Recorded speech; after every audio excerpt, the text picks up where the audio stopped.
So, have you ever stopped and wondered what those little letters at the end of a file name are all about? You know, the dot something something? They're called file extensions, and they're kind of like the secret language that keeps our whole digital world from falling apart. Today, we're going to decode that language. Oh man, we've all been there, right? You download a file, you double click on it, ready to go, and you get nothing.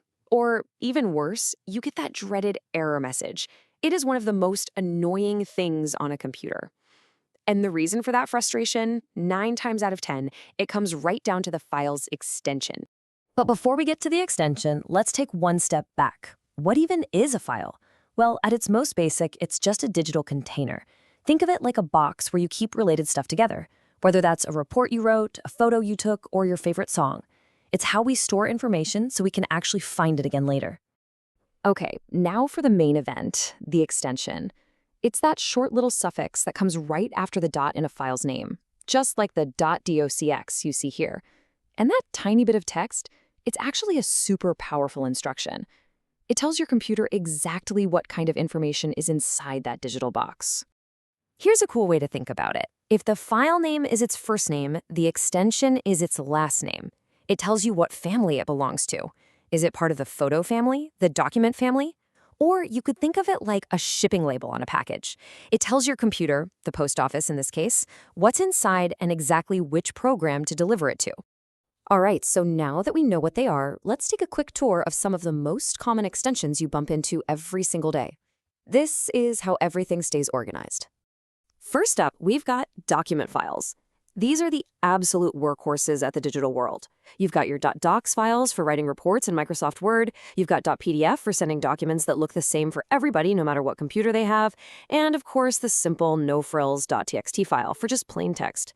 They all hold words, but they each do a very different job. Next up, image files. When you see a .jpg, you're probably looking at a photo. A .png is awesome for graphics, especially if you need a transparent background. And who doesn't know the .gif, right? Famous for those short, looping animations we see all over the internet. And for your ears, we have the audio files.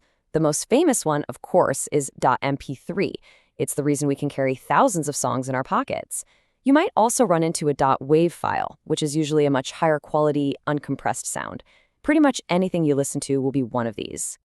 And finally, bringing it all together, we have video files. These are complex, holding both moving pictures and sound, all perfectly synced up. Right now, MP4 is the king of the internet. It's perfect for streaming. And you might still see an AVI, which is an old-school classic that's been around for ages. But here's where it gets a little more interesting.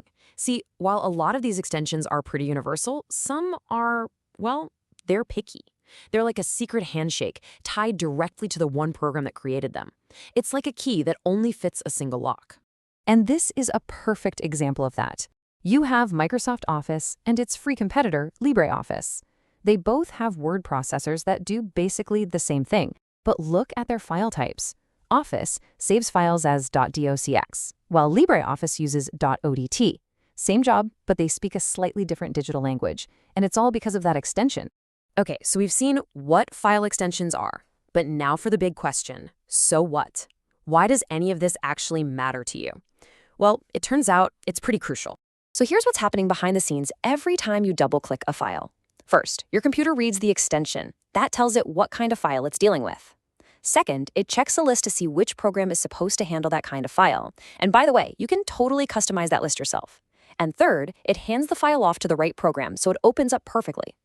This whole system is also why you have to be really careful with some extensions, like .exe on Windows. That extension doesn't just open data. It tells your computer to run a program, which is really powerful and can be pretty risky if you don't trust where that file came from. So the next time you see that little dot with a few letters after it, you'll know it's so much more than just a technical detail. It's the invisible system that brings order to all our digital chaos.